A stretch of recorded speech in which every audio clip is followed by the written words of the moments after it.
Halo sahabatku, apa kabar kalian semua hari ini? Semoga selalu dalam keadaan sehat dan bahagia ya. Kembali lagi bersama aku di channel Cerita Momo. Siapkan hati dan emosi kalian, karena kisah kali ini benar-benar akan menguji kesabaran tapi juga memberikan kepuasan yang luar biasa. Bayangkan rasanya, suami memaksa poligami, bahkan tega membawa selingkuhannya terbang ke Jepang untuk menikah di sana. Parahnya lagi, dia menelpon hanya untuk menghina ibu kita yang sudah tua. Sakit? Pasti. Tapi ingat sahabatku, wanita yang diam bukan berarti lemah. Sekali, kartu as dimainkan, si pengkhianat bisa langsung jadi gelandangan di negeri orang. Penasaran bagaimana dia membalas perbuatan suami dan mertuanya yang jahat itu? Sebelum kita masuk ke ceritanya, yuk dukung channel ini dengan cara menekan tombol like dan subscribe juga nyalakan loncengnya. Dan seperti biasa, aku ingin menyapa kalian semua. Coba absen dulu di kolom komentar di bawah ya. Tulis nama kalian, asal kota, dan ketik kata hadir. Untuk sahabatku yang sudah like dan komen, aku doakan semoga rezekinya semakin lancar dan dijauhkan dari orang-orang jahat. Amin. Baiklah, jangan berkedip, mari kita masuk ke kisahnya. Suara detak jam dinding di ruang tengah terasa begitu lambat dan menyiksa malam itu. Jarum jam sudah menunjuk ke angka 11:15 menit. Dia masih duduk terpaku di sofa ruang tamu. Majalah yang sejak tadi berada di pangkuannya sama sekali tidak terbalik halamannya. Pikirannya melayang jauh, menembus dinding-dinding rumah mewah yang selama ini ia rawat dengan penuh kasih sayang. Rumah ini, yang seharusnya menjadi tempat paling nyaman untuk pulang, belakangan ini terasa seperti neraka yang dingin. Sikap Danu, suaminya, sudah berubah drastis dalam 3 bulan terakhir. Laki-laki yang dulu berjanji akan selalu membahagiakannya itu kini sering pulang larut, beralasan lembur, atau rapat dengan klien penting di luar kota. Namun, naluri seorang istri tidak pernah bisa dibohongi. Dia merasakan ada jarak yang membentang, ada aroma asing yang menempel di kemeja suaminya, dan ada kebohongan yang terselip di setiap kalimat yang keluar dari mulut Danu. Tiba-tiba, sorot lampu mobil menembus tirai jendela, disusul suara drum mesin yang sangat ia hafal berhenti tepat di depan garasi. Dia menarik napas panjang, mencoba menata hatinya yang bergemuruh. Ia berdiri, merapikan sedikit daster panjangnya yang sopan, dan berjalan menuju pintu utama. Ia sudah menyiapkan senyum terbaiknya, berharap malam ini Danu akan pulang dengan membawa kehangatan yang dulu pernah ada. Namun, saat pintu terbuka, senyum di bibir dia seketika membeku. Hatinya mencelos, seolah ditarik paksa dari rongga dadanya hingga jatuh berantakan ke lantai. Danu tidak pulang sendirian. Di sampingnya, berdiri seorang wanita muda dengan pakaian yang sangat mencolok, rok mini ketat berwarna merah menyala dan atasan tanpa lengan yang memamerkan kulit putihnya. Tangan wanita itu melingkar manja di lengan Danu, seolah mendeklarasikan kepemilikan. Wajah dia memucat. Lidahnya keluh. Ia menatap Danu, meminta penjelasan lewat sorot matanya yang mulai berkaca-kaca. Namun, Danu justru menatapnya dengan tatapan datar, tanpa rasa bersalah sedikitpun. Ia melenggang masuk melewati dia begitu saja, membawa wanita asing itu masuk ke dalam istana kecil yang selama ini dijaga kesuciannya oleh dia. Aroma parfum wanita itu begitu menyengat, menusuk indera penciuman dia, aroma yang berbeda jauh dengan aroma sabun bayi atau masakan yang biasa melekat pada tubuh dia. Dengan gemetar, dia menutup pintu dan berbalik menghadap mereka. Danu sudah duduk santai di sofa favoritnya, menyilangkan kaki, sementara wanita itu duduk merapat di sebelahnya, menatap dia dari ujung kepala hingga ujung kaki dengan tatapan meremehkan. "Mas, siapa wanita ini?" tanya dia dengan suara bergetar, menahan tangis yang siap pecah kapan saja. Ia berusaha sekuat tenaga untuk tetap berdiri tegak, meski kakinya terasa lemas seperti jeli. Danu menghela napas kasar, seolah pertanyaan dia adalah gangguan yang tidak penting. Ia menepuk tangan wanita di sebelahnya dengan lembut, lalu menatap dia tajam. "Duduklah, dia. Ada hal penting yang harus aku bicarakan malam ini. Dan aku tidak mau mengulanginya 2 kali, jadi dengarkan baik-baik." Dia tidak beranjak. Ia tetap berdiri di tempatnya, mematung. "Jelaskan dulu siapa dia, Mas. Kenapa kamu membawanya ke rumah kita malam-malam begini? Apa kamu tidak memikirkan perasaan istrimu?" Wanita muda itu terkekeh pelan, suara tawanya terdengar begitu menyakitkan di telinga dia. "Aduh, Mas Danu. Istrimu ini ternyata galak juga ya? Padahal penampilannya kuno begini," sindir wanita itu sambil mengibaskan rambut panjangnya yang dicat pirang. "Diamlah, Afel. Biar aku yang bicara," potong Danu, Namun nada bicaranya pada wanita bernama Avel itu terdengar jauh lebih lembut dibandingkan saat ia bicara pada dia. Danu kembali menatap dia, kali ini dengan sorot mata yang dingin dan menusuk. Kenalkan, ini Avel. Dia bukan sekadar teman, dan dia bukan sekadar rekan kerja. Dia adalah wanita yang aku cintai, dan dia adalah calon istri keduaku. Duar. Kalimat itu meledak di kepala dia lebih keras daripada sambaran petir di siang bolong. Istri kedua? Calon istri kedua? Dunia dia seakan runtuh seketika. Ruang tamu yang luas itu terasa menyempit, menghimpit dadanya hingga sesak napas. Ia mencengkeram sandaran kursi makan di dekatnya untuk menahan tubuhnya agar tidak ambruk. Air mata yang sejak tadi ia tahan akhirnya luruh membasahi pipinya yang pias. Apa maksudmu, Mas? Kamu mau menikah lagi? Tanya dia lirih, suaranya hampir hilang tertelan isak tangis. Apa kurangnya aku selama ini? Aku mengurusmu, mengurus rumah ini, aku berbakti padamu dan ibumu. Kenapa kamu tega melakukan ini padaku? Danu mendengus kesal, ia berdiri dan berkacak pinggang. Wajahnya memerah, bukan karena malu, tapi karena marah melihat air mata dia. Berhenti mendramatisir keadaan, dia. Aku bosan melihatmu menangis. Kamu tanya apa kurangmu? Kamu itu membosankan. Lihat dirimu, setiap hari hanya sibuk dengan urusan dapur, urusan rumah, penampilanmu tidak ada kemajuan. Aku ini laki-laki sukses. Dia? Aku butuh pendamping yang bisa aku bawa ke pesta bisnis, yang bisa diajak bicara soal gaya hidup, yang cantik dan segar seperti Avel. Kamu hanya cocok di dapur. Hinaan itu menancap tepat di ulu hati dia. Selama ini, ia rela tidak bekerja kantoran demi mengurus Danu, demi memastikan Danu bisa fokus meniti karir. Ia mengorbankan masa mudanya, mengorbankan impiannya, hanya untuk menjadi istri yang berbakti. Dan kini, pengorbanan itu dibalas dengan penghinaan yang begitu keji. Avel tersenyum penuh kemenangan. Ia berdiri dan merangkul lengan Danu lagi, lalu menatap dia dengan wajah yang dibuat-buat iba. Mbak dia, sudahlah. Ikhlaskan saja. Mas Danu itu butuh hiburan, butuh semangat baru. Mbak dia kan sudah tidak bisa memberikan itu lagi. Lagi pula, aku tidak keberatan kok berbagi suami. Kita bisa jadi saudara yang akur. Kan? Asalkan Mbak dia tahu diri dan tidak banyak menuntut. Dia menatap Avel dengan nyalang. Rasa sakit di hatinya perlahan berubah menjadi amarah yang membara. Tahu diri? Kamu datang ke rumahku, menggandeng suamiku, dan menyuruhku tahu diri? Di mana harga dirimu sebagai wanita? Apa orang tuamu tidak mengajarimu adab untuk tidak merebut milik orang lain? Cukup, dia? Bentak Danu keras, suaranya menggema di seluruh ruangan. Ia menunjuk wajah dia dengan telunjuknya. Jangan berani-berani kamu menghina Avel. Dia jauh lebih berharga daripada kamu saat ini. Dengar keputusanku ini baik-baik. Aku tidak meminta pendapatmu, aku memberitahumu. Aku akan menikah dengan Avel. Titik. Aku akan melakukan poligami, suka atau tidak suka, kamu harus menerimanya. Dia menggeleng kuat-kuat, air matanya berderai semakin deras. Tidak, Mas. Aku tidak mau. Aku tidak sudi dimadu. Dalam pernikahan kita dulu, kamu berjanji hanya akan ada aku satu-satunya. Aku tidak akan pernah memberikan izin untuk kamu menikah lagi. Danu tertawa sinis, tawa yang terdengar begitu jahat. Ia melangkah mendekati dia, menatap istrinya itu dengan tatapan mengintimidasi. Kamu pikir izinmu itu penting? Kamu pikir aku butuh tanda tanganmu di atas kertas untuk bisa bahagia? Jangan mimpi, dia. Kamu itu hanya menumpang hidup di sini. Semua yang kamu nikmati, rumah ini, mobil yang terparkir di luar, uang belanja yang kamu pegang, semua itu dari aku. Dari keringatku. Jadi kamu tidak punya hak untuk melarangku. Dia mundur selangkah, hatinya terasa perih mendengar kata-kata suaminya. Danu benar-benar sudah lupa siapa yang sebenarnya menyokongnya saat ia masih merintis karir dari nol. Danu lupa siapa yang diam-diam menyuntikkan dana saat usahanya hampir bangkrut. Dia ingin sekali berteriak, ingin sekali melemparkan semua bukti rekening koran ke wajah Danu, tapi ia menahannya. Belum saatnya. Ia harus tahu sejauh mana Danu akan bertindak. Aku tetap menolak.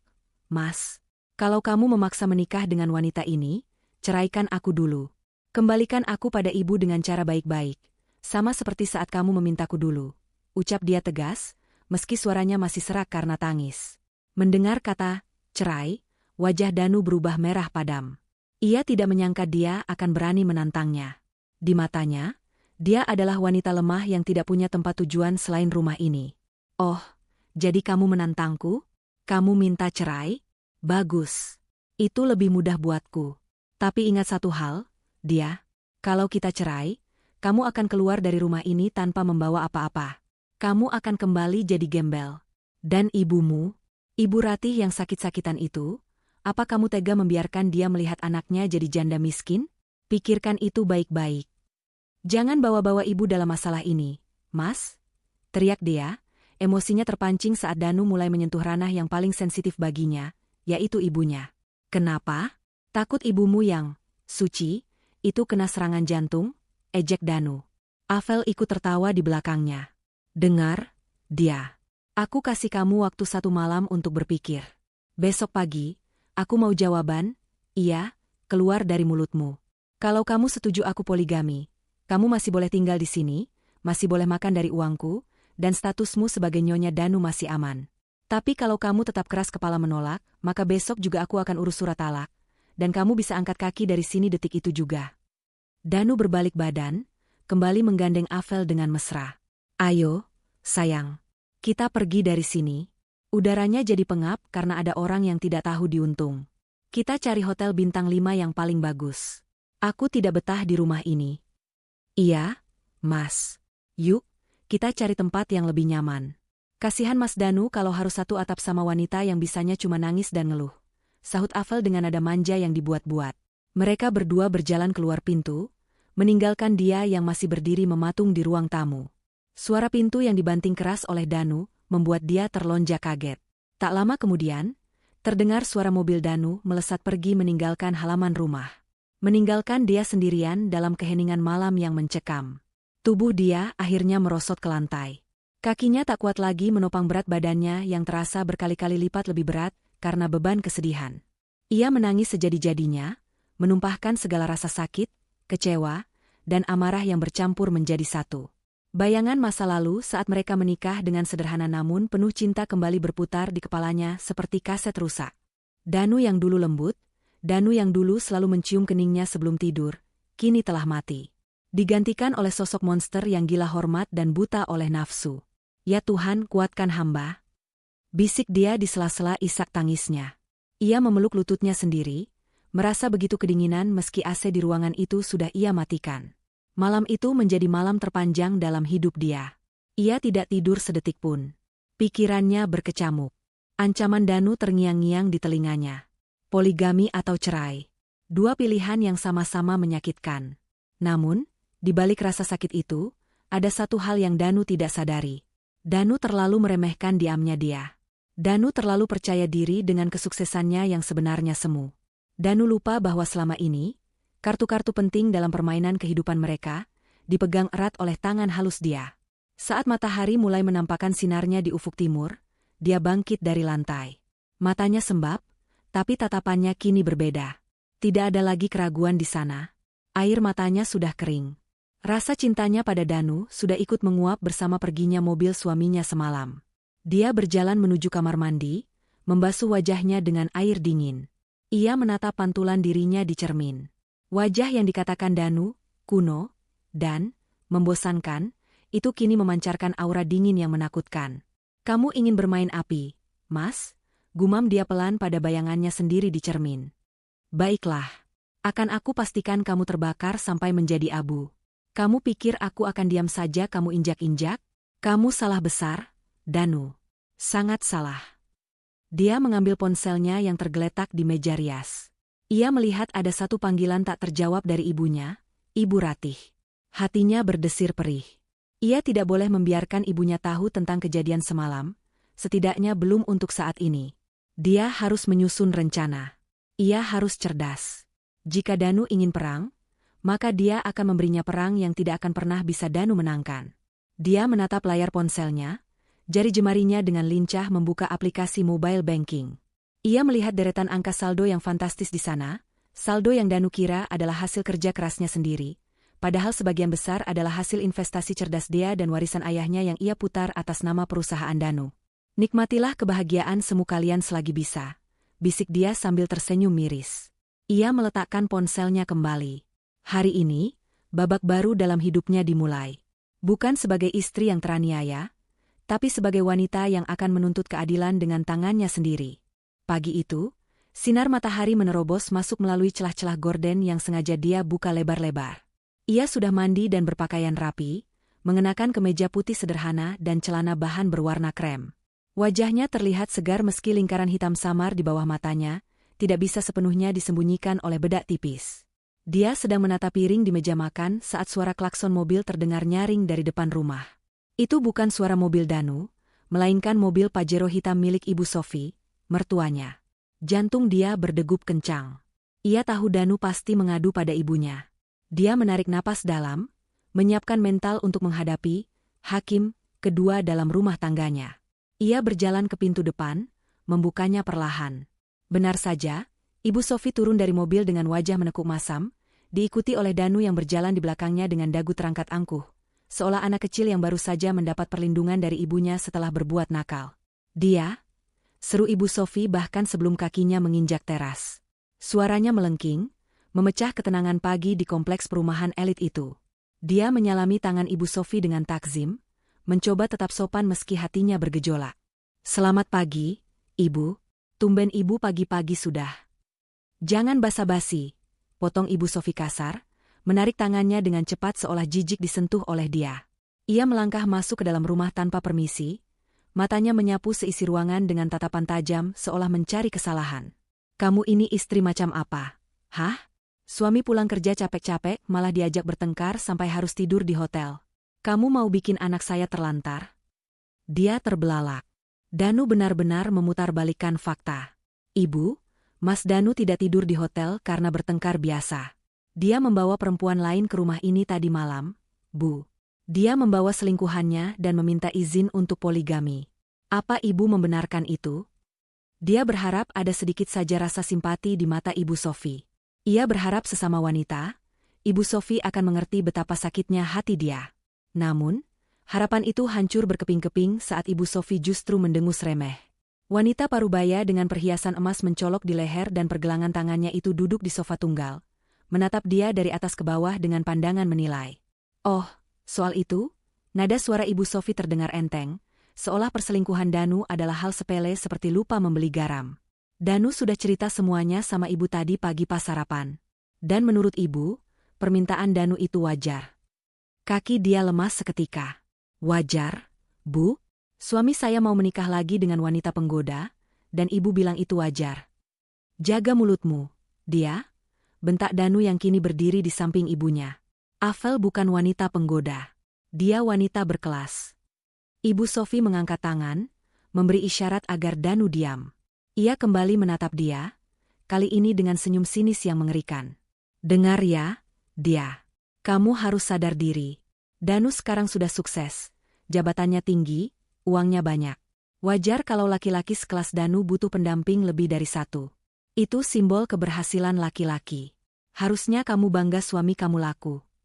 Air mata yang sudah dia keringkan tadi pagi, kini mendesak ingin keluar lagi. Logika macam apa yang sedang dipakai mertuanya ini? "Tapi Bu, dulu kami menikah dengan janji setia. Saya menemani Danu dari nol, dari kami tidak punya apa-apa. Apa pengorbanan saya tidak ada artinya?" Ibu Sofi tertawa pendek, tawa yang meremehkan. "Pengorbanan? Itu kan memang kewajiban istri. Jangan diungkit-ungkit. Sekarang lihat faktanya saja. Kamu itu membosankan, dia. Penampilanmu datar, tidak ada gairah. Wajar kalau Danu bosan. Tadi Ibu sudah lihat foto Avel, dia cantik, modis, pintar merawat diri. Dia cocok mendampingi Danu bertemu klien-klien besar. Kalau kamu cuma cocok mengurus rumah." Kata-kata Ibu Sofi jauh lebih tajam daripada pisau dapur manapun. Mertua yang selama ini dia hormati, yang selalu dia kirimi hadiah setiap bulan, yang selalu dia biayai pengobatannya dengan uang pribadinya. Meski Danu mengaku itu uangnya, kini terang-terangan menusuknya dari depan. "Jadi Ibu mendukung Danu menikah lagi?" tanya dia lirih, memastikan pendengarannya tidak salah. "Sangat mendukung," jawab Ibu Sofi tegas tanpa keraguan sedikitpun. "Bahkan Ibu yang menyarankan Danu untuk segera meresmikan hubungannya dengan Avel. Daripada zina, lebih baik nikah lagi, kan?" Kamu sebagai istri pertama harusnya legowo. Jangan egois. Kalau kamu menolak, itu artinya kamu istri pembangkang, istri durhaka yang menghalangi kebahagiaan suami. Dia menatap wajah Danu dan Ibu Sofi bergantian. Mereka terlihat sangat mirip saat ini. Sama-sama egois, sama-sama kejam, dan sama-sama tidak punya hati. Saat itulah, sebuah tembok tebal terbangun di hati dia. Rasa hormat dan kasih sayang yang tersisa untuk mertuanya, lenyap seketika itu juga. Dia menyadari bahwa ia sendirian di rumah ini. Tidak ada yang memihaknya. Dan satu lagi, tambah Ibu Sofi sambil menunjuk dada dia. Kalau kamu tetap keras kepala menolak dipoligami, Ibu setuju sama Danu. Lebih baik kalian cerai. Masih banyak wanita di luar sana yang antre mau jadi istri Danu. Kamu pikir kamu siapa? Tanpa Danu, kamu cuma janda miskin yang tidak punya apa-apa. Ingat ibumu yang sakit-sakitan itu. Siapa yang mau bayar biaya obatnya kalau bukan Danu? Ancaman itu lagi. Mereka selalu menggunakan Ibu Ratih sebagai senjata untuk menekan dia. Mereka pikir dia tidak punya uang sepeser pun tanpa Danu. Mereka pikir dia hanyalah benalu yang beruntung dinikahi Danu. Dia mengepalkan tangannya di samping tubuh, kuku-kukunya menancap ke telapak tangan hingga terasa perih. Tapi rasa sakit itu membantunya untuk tetap sadar dan tidak meledak marah. Marah sekarang tidak ada gunanya. Marah hanya akan membuat mereka waspada. Dia harus bermain cantik. Dia menarik napas panjang, lalu menghembuskannya perlahan. Ia mengubah ekspresi wajahnya menjadi lebih lunak, seolah-olah ia mulai menyerah. Baiklah, Bu, Mas. Ucap dia pelan, menundukkan kepalanya. Senyum kemenangan merekah di wajah Danu dan Ibu Sofi. Nah, begitu dong. Itu baru istri solehah, seru Ibu Sofi girang.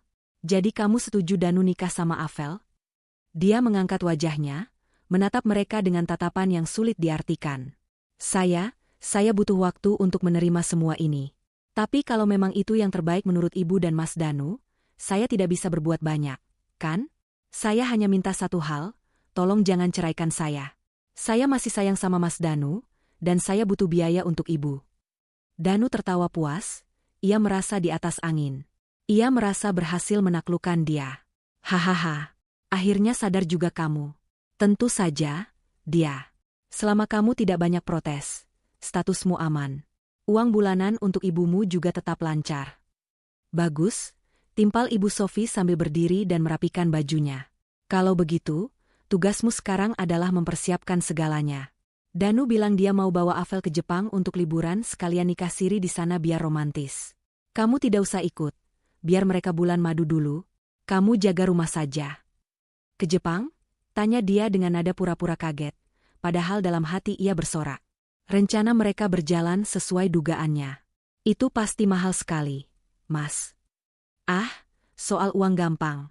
Kan ada kartu kredit. Jawab Danu sombong sambil menepuk saku celananya. Limit kartu yang kamu pegang itu kan besar. Aku akan pakai itu. Kamu jangan coba-coba cerewet soal tagihan nanti.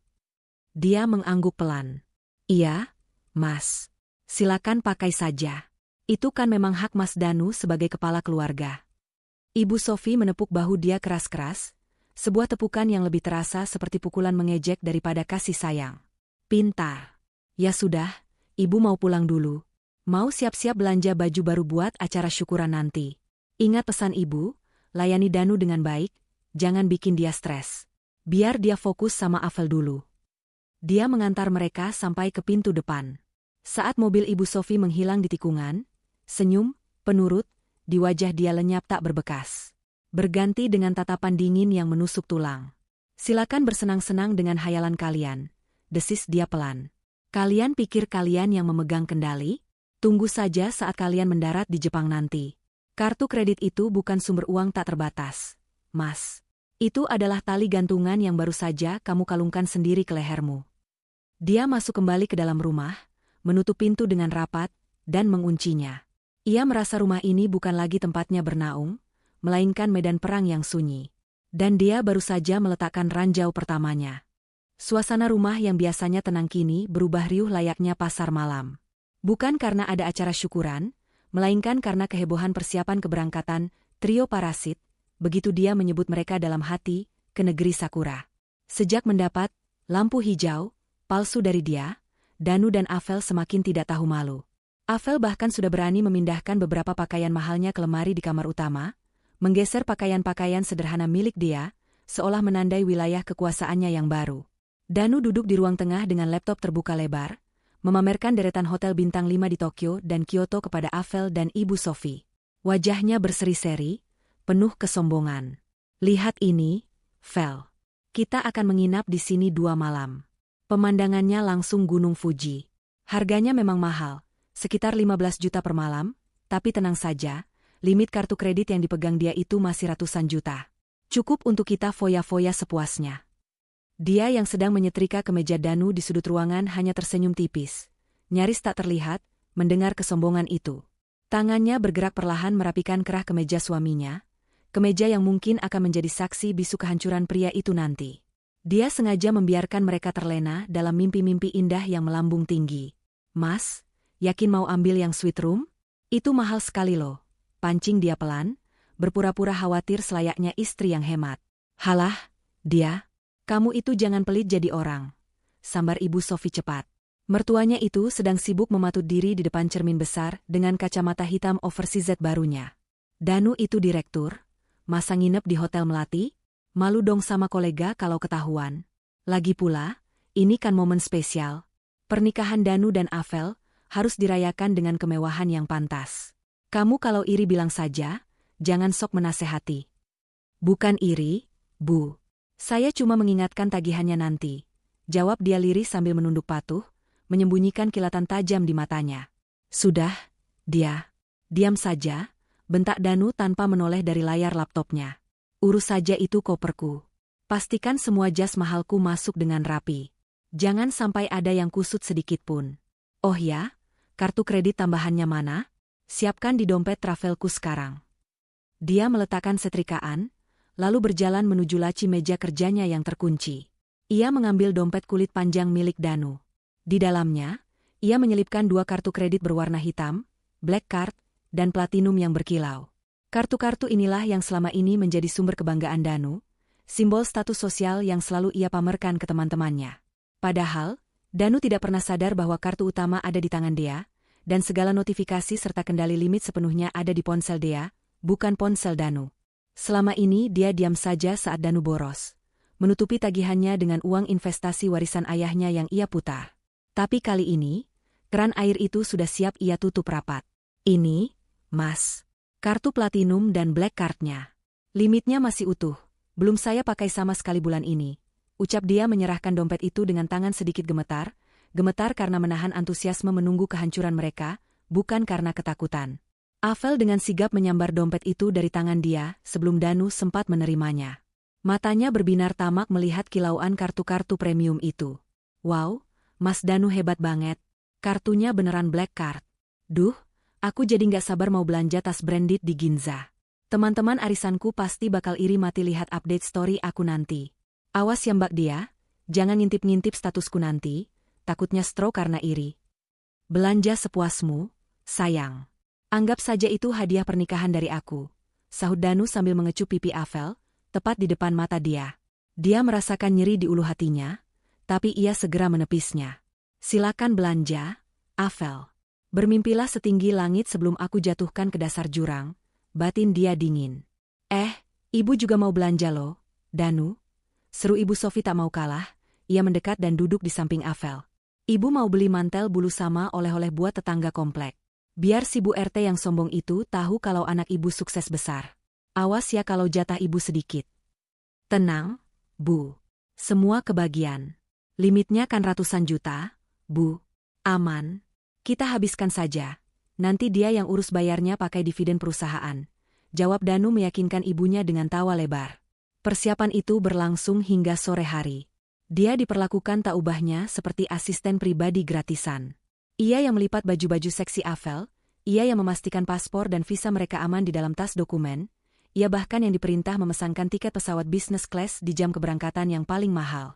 Saat menekan tombol, Book Now, di situs maskapai, dia melihat total tagihan yang fantastis. Hampir 100 juta rupiah, hanya untuk tiket pesawat 3 orang pulang pergi. Sudah dipesan, dia? Tanya Danu tidak sabar sambil memainkan ponselnya. Sudah, Mas. Tiket elektronik sudah masuk ke email Mas Danu. Jawab dia datar. Bagus. Setidaknya kamu masih berguna sedikit di rumah ini, cemooh Danu. Dengar ya, selama kami di Jepang seminggu ini, kamu jangan keluyuran. Jaga rumah. Dan ingat, jangan berani-berani menelponku kecuali darurat atau ada yang mati. Aku tidak mau momen bahagiaku terganggu oleh suara cengengmu. Mengerti? Baik, Mas. Saya mengerti, jawab dia. Aku tidak akan menelponmu, Mas. Justru kamu yang akan memohon-mohon agar aku mengangkat teleponmu nanti, lanjutnya dalam hati. Malam harinya, Ibu Sofi memutuskan untuk menginap agar besok pagi bisa berangkat bersama ke bandara tanpa terlambat. Suasana makan malam terasa sangat menyiksa. Dia harus melayani mereka bertiga makan enak di meja makan. Sementara ia sendiri akhirnya memilih makan di dapur agar tidak perlu melihat kemesraan menjijikan antara Danu dan Avel yang didukung penuh oleh Ibu Sofi. Saat semua sudah masuk ke kamar masing-masing, Danu tidur bersama Avel di kamar utama yang seharusnya sakral, dan Ibu Sofi mendengkur di kamar tamu. Dia duduk sendirian di ruang kerjanya yang kecil dan tersembunyi. Ia membuka laptop, memantau mutasi rekening. Ia melihat transaksi pembelian tiket pesawat yang baru saja terjadi. Statusnya, approve. Dia tersenyum miring. Ia membiarkan transaksi itu lolos. Ia ingin mereka terbang dulu. Ia ingin mereka sampai di atas awan, merasa menjadi raja dan ratu, sebelum ia memotong sayap mereka. Dia mengambil ponselnya, lalu mengetik pesan singkat kepada Pak Burhan, pengacara kepercayaannya. Pak Burhan, besok pagi jam 10, saat pesawat mereka take off, tolong ajukan surat blokir sertifikat rumah ke BPN agar tidak bisa dipindahtangankan atau dijaminkan oleh suami saya. Dan siapkan berkas gugatan cerai. Bukti perselingkuhan berupa foto tiket, booking hotel atas nama Danu dan Avel, serta rekaman suara pengakuan Danu sudah saya kirim ke email Bapak. Tak lama, balasan masuk, membuat senyum dia merekah di tengah kegelapan malam. Siap, Bu Dia. Semuanya akan kami proses sesuai rencana. Ibu istirahatlah, besok pertunjukan dimulai. Dia menutup laptopnya perlahan. Besok adalah hari eksekusi. Besok, dia akan melepaskan anak panah yang sudah ia tarik busurnya sekuat tenaga selama ini. Danu, Ibu Sofi, dan Avel tidak akan pernah menyangka bahwa liburan impian mereka ke Jepang adalah sebuah jebakan satu arah yang dirancang dengan sangat rapi. Kartu kredit itu bukanlah tongkat ajaib yang bisa mengabulkan semua keinginan mereka, melainkan bom waktu yang pemicunya ada di ujung jari dia. Fajar baru saja menyingsing, namun kesibukan di kediaman mewah itu sudah memuncak. 3 koper besar bermerek Louis Vuitton, yang baru dibeli Danu bulan lalu menggunakan kartu kredit tambahan, sudah berjejer rapi di teras. Ibu Sofi tampak heboh dengan mantel bulu sintetis tebalnya, padahal udara Jakarta pagi itu cukup gerah. Ia berjalan mondar-mandir memastikan tidak ada barangnya yang tertinggal, sementara Avel sibuk bersuah foto di depan mobil Pajero Sport yang sudah dipanaskan mesinnya. Dia, dengan pakaian rumahan yang sederhana, terlihat kontras dengan kemewahan mereka bertiga. Ia mengangkat salah satu koper yang berat itu menuju bagasi mobil. Napasnya sedikit tersengal, namun tak ada satupun dari mereka yang berniat membantu. Danu justru berdiri berkacak pinggang sambil menghisap rokok elektriknya, mengawasi dia seperti mandor mengawasi kuli panggul. Hati-hati angkatnya, dia. Di dalam itu ada jas Armani mahalku. Kalau sampai lecet koper atau isinya kusut, aku potong uang belanja ibumu bulan depan.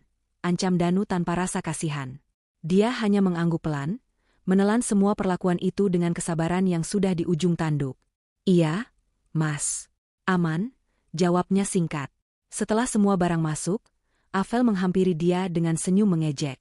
Ia menepuk-nepuk pipi dia pelan, tindakan yang sangat merendahkan. Mbak dia baik-baik ya, jaga rumah. Jangan sedih ditinggal sendirian.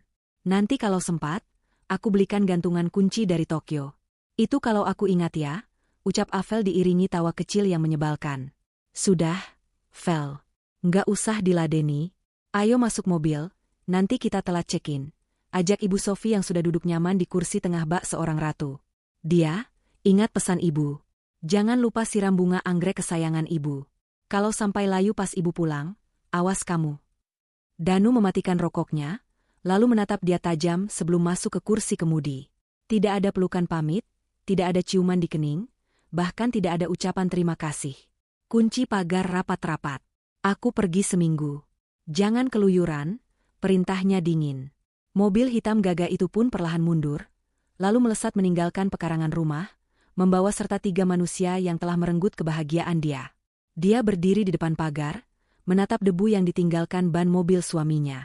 Untuk pertama kalinya dalam beberapa tahun terakhir, kepergian Danu tidak membuatnya merasa kehilangan, melainkan memberikan rasa lega yang luar biasa. Udara di rumah itu terasa jauh lebih bersih tanpa keberadaan mereka. Waktu berlalu. 7 jam kemudian, dia sedang duduk menemani ibunya, Ibu Ratih, di teras belakang rumah. Ibu Ratih yang duduk di kursi roda tampak lemah namun sorot matanya teduh menatap putrinya. Dia sedang menyuapi ibunya bubur halus ketika ponsel di saku dasternya bergetar panjang. Nama, suamiku, muncul di layar. Dia meletakkan mangkuk bubur, lalu mengangkat telepon itu. Ia sengaja menekan tombol loudspeaker agar suaminya bisa didengar jelas. Namun ia menjauh sedikit agar Ibu Ratih tidak mendengar kata-kata kasar Danu. "Halo," sapa dia datar. Suara riuh bandara internasional terdengar di seberang sana, disusul suara Danu yang terdengar sangat antusias dan sombong. "Halo, dia. Dengar tidak? Kami sudah sampai di Bandara Narita. Gila, penerbangan bisnis kelas tadi nyaman sekali. Avel senang banget. Dia tidur pulas di kursi yang bisa jadi kasur. Makanannya juga mewah, beda kelas sama masakan kamu di rumah." "Syukurlah kalau sampai dengan selamat, Mas," jawab dia tanpa emosi. "Iya dong selamat. Oh ya, aku cuma mau menegaskan satu hal padamu mumpung aku sudah jauh di sini." Nada bicara Danu tiba-tiba berubah serius dan menekan. "Soal rencanaku nikah sama Avel, dengar baik-baik, dia. Aku tidak peduli lagi kamu setuju atau tidak. Semua persiapan di sini sudah matang. Penghulu sudah dihubungi oleh kenalanku di KBRI, tempat sudah disewa. Besok lusa aku akan resmi menikah dengan Avel." Dia terdiam sejenak, menarik napas dalam. "Mas yakin mau melakukan itu tanpa restu istri pertama?" "Persetan dengan restu," bentak Danu kasar, suaranya meninggi. "Aku yang cari uang, aku yang berkuasa. Kamu cukup terima nasib saja. Begitu aku pulang ke Indonesia nanti, aku akan langsung urus surat cerai kita ke pengadilan agama. Aku sudah muak melihat wajah lesumu itu. Avel jauh lebih pantas jadi istri direktur daripada kamu." Kata-kata itu sudah menyakitkan. Tapi kalimat Danu selanjutnya lah yang benar-benar membakar habis sisa-sisa keraguan di hati dia. "Dan satu lagi, dia. Ini perintah mutlak," lanjut Danu dengan nada penuh kebencian. "Mulai hari ini, cicil bereskan barang-barang ibumu. Begitu aku injak kaki di Jakarta, aku mau ibumu yang tua bangka dan penyakitan itu sudah angkat kaki dari rumahku. Rumah itu terlalu sempit untuk menampung orang jompo yang tidak berguna seperti dia. Baunya bikin Avel mual. Bawa dia pergi ke panti jompo atau ke kolong jembatan sekalian, aku tidak peduli." Di seberang sana, terdengar tawa cekikikan Avel dan seruan setuju dari Ibu Sofi. "Betul itu, Danu. Usir saja besan miskin itu. Bikin repot," teriak Ibu Sofi menimpali. Tangan dia gemetar hebat. Bukan karena takut, tapi karena amarah yang memuncak. Mereka boleh menghina dia sepuas hati, tapi menghina Ibu Ratih, wanita yang membesarkan dia dengan penuh cinta dan yang sebenarnya memodali kesuksesan Danu secara diam-diam, adalah kesalahan fatal yang tak termaafkan. Dia menatap langit sore yang mulai memerah. Wajahnya dingin, beku tanpa ekspresi. Ia tidak menangis. Air matanya sudah habis untuk pria tidak berharga seperti Danu. "Baik, Mas," jawab dia dengan suara yang sangat tenang, kontras dengan gejolak di dadanya. "Lakukan apa yang membuatmu senang. Nikmati liburanmu, Mas. Nikmati sepuas-puasnya, karena ini adalah liburan terakhirmu dengan uangku." "Apa? Kamu ngomong apa? Uangmu? Hahaha, jangan mimpi. Ini uangku," ejek Danu sebelum dia memutus sambungan telepon sepihak. Dia menatap layar ponsel yang kini gelap. Selesai. Kesempatannya sudah habis. Danu sendiri yang menabuh genderang perang dengan menghina ibunya. Dia berbalik, berjalan kembali menghampiri Ibu Ratih yang menatapnya cemas. "Siapa yang telepon? Enduk? Kok wajahmu tegang?" tanya Ibu Ratih lembut. Dia tersenyum, senyum yang tulus namun penuh arti. Ia mengecup kening ibunya dengan sayang. "Bukan siapa-siapa, Bu. Cuma orang salah sambung yang sebentar lagi akan tersesat. Ibu tenang saja ya, mulai besok, rumah ini akan jadi lebih tenang. Tidak akan ada lagi yang berani menyakiti ibu." Dia kembali mengambil ponselnya. Kali ini ia membuka aplikasi perbankan dan kontak kartu kredit. Dengan jari yang mantap tanpa keraguan sedikitpun, ia menekan opsi yang sudah ia siapkan sejak kemarin. Blokir permanen, laporan penyalahgunaan transaksi. 1 detik. 2 detik. Status berubah, Kartu tidak aktif. Selamat menikmati neraka di negeri orang. Mas, bisik dia tajam. Permainan yang sesungguhnya baru saja dimulai. Sambungan telepon itu terputus, meninggalkan keheningan yang justru terasa menenangkan bagi dia. Tidak ada air mata yang tumpah kali ini. Hinaan Danu terhadap ibunya barusan seperti tombol otomatis yang mematikan sisa-sisa rasa cinta yang mungkin masih terselip di sudut hati dia. Wanita itu menarik napas panjang, mengisi paru-parunya dengan tekad baru, lalu melangkah tegas menuju ruang kerjanya. Lampu ruangan dinyalakan, menyoroti tumpukan berkas yang sudah ia siapkan sejak jauh-jauh hari. Dia duduk di kursi kerjanya yang nyaman, menatap layar ponsel. Aplikasi perbankan masih terbuka, menampilkan status kartu kredit utama, yang limitnya mencapai ratusan juta, kini berwarna abu-abu dengan tulisan, blocked. Namun, itu belum cukup. Dia ingin memastikan mereka benar-benar lumpuh. Ia menekan tombol panggilan ke layanan prioritas bank. Sebagai nasabah pemegang aset besar, panggilannya langsung tersambung tanpa harus menunggu nada tunggu yang membosankan. Selamat sore, Ibu Dia. Ada yang bisa kami bantu? Sapa suara ramah customer service di seberang sana. Selamat sore, Mbak. Saya ingin membuat laporan resmi. Suara dia terdengar dingin, tegas, dan penuh wibawa. Sangat berbeda dengan dia yang selalu menunduk di depan suaminya. Saya mendeteksi adanya transaksi mencurigakan yang tidak wajar pada kartu tambahan yang dipegang oleh suami saya, Saudara Danu. Saat ini terjadi lonjakan transaksi di luar negeri, padahal saya tidak pernah memberikan persetujuan tertulis untuk kenaikan limit atau penggunaan di merchant mewah tersebut. Baik, Bu Dia. Kami akan segera memeriksanya. Apakah Ibu ingin mengajukan sanggahan transaksi? Ya. Saya ingin menyanggah semua transaksi yang terjadi hari ini dan ke depannya. Anggap itu sebagai aktivitas ilegal atau penyalahgunaan kartu. Tolong pastikan kartu fisik yang mereka pegang tidak bisa digunakan di mesin EDC manapun di seluruh dunia mulai detik ini. Jika ada merchant yang mencoba menggeseknya, tolong keluarkan kode pick up card atau stolen agar pihak keamanan di sana bertindak. Dimengerti, Bu Dia. Permintaan Ibu sudah kami proses. Kartu tambahan atas nama Bapak Danu saat ini statusnya sudah hard block dengan keterangan lost stolen, sesuai instruksi pemegang kartu utama. Ada lagi yang bisa dibantu? Cukup. Terima kasih atas kerjasamanya. Dia menutup telepon dengan senyum tipis. Ia membayangkan betapa paniknya Danu nanti saat kartu hitam kebanggaannya itu ditolak mesin, atau bahkan ditahan oleh petugas kasir di Jepang. Jebakan finansial sudah terpasang sempurna. Langkah selanjutnya, dia menghubungi Pak Burhan. Pengacara senior yang merupakan sahabat mendiang ayahnya itu sudah menunggu instruksi dia sejak lama. Assalamualaikum, Pak Burhan. Waktunya sudah tiba, ucap dia tanpa basa-basi. Waalaikumsalam, Nak Dia. Apakah Danu sudah berangkat? Tanya Pak Burhan dengan nada kebapakan namun serius. Sudah, Pak. Dan dia baru saja menelpon, mengancam akan mengusir ibu dari rumah ini begitu dia pulang. Dia juga menyatakan secara lisan akan menceraikan saya dan menikahi wanita itu di Jepang. Terdengar helaan napas berat dari seberang telepon. Kurang ajar. Dia benar-benar lupa siapa yang mengangkat derajatnya. Baiklah, Dia. Sesuai rencanamu, saya akan segera mendaftarkan gugatan cerai ke pengadilan agama besok pagi. Bukti-bukti perselingkuhan yang kamu kirim sudah sangat kuat. Rekaman ancaman telepon tadi juga tolong disimpan. Itu akan jadi bukti kekerasan verbal dan psikis. Siap, Pak. Bagaimana dengan aset perusahaan?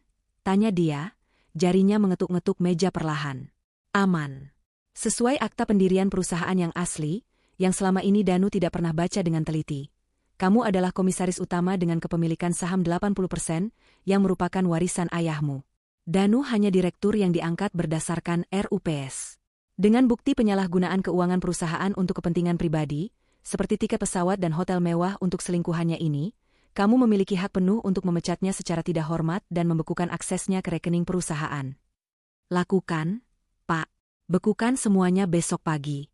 Saya ingin saat dia sadar kartunya mati, dia juga sadar bahwa jabatannya sudah hilang.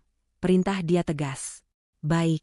Besok pagi tim saya akan bergerak ke bank dan kantor Danu untuk melakukan audit mendadak dan penyegelan ruangan. Kamu istirahatlah, Dia.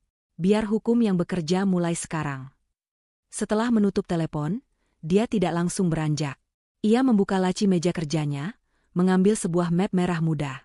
Itu adalah buku nikahnya. Dulu, Buku itu adalah benda paling berharga baginya, simbol janji suci sehidup semati. Kini, buku itu hanya terasa seperti kertas tak bernyawa yang berisi kebohongan. Dia menatap foto Danu di buku itu. Wajah yang dulu ia uja, kini terlihat begitu asing dan menjijikan. Dia berdiri, membawa map itu keluar dari ruang kerja. Ia berjalan menuju kamar utama, kamar yang 2 hari lalu masih ditempati Danu dan Avel untuk bermesraan. Aroma parfum Avel masih samar-samar tercium, membuat perut dia mual. Tanpa ragu, dia membuka lemari pakaian besar di sudut kamar. Ia menarik keluar koper-koper kosong dan kardus-kardus bekas. Malam itu, dia tidak tidur. Ia menghabiskan waktunya untuk membersihkan rumahnya dari jejak-jejak pengkhianatan. Satu persatu baju Danu ia keluarkan dari gantungan. Jas kerja, kemeja batik, celana bahan, hingga kaos-kaos santai, semuanya ia lempar dengan kasar ke dalam kardus.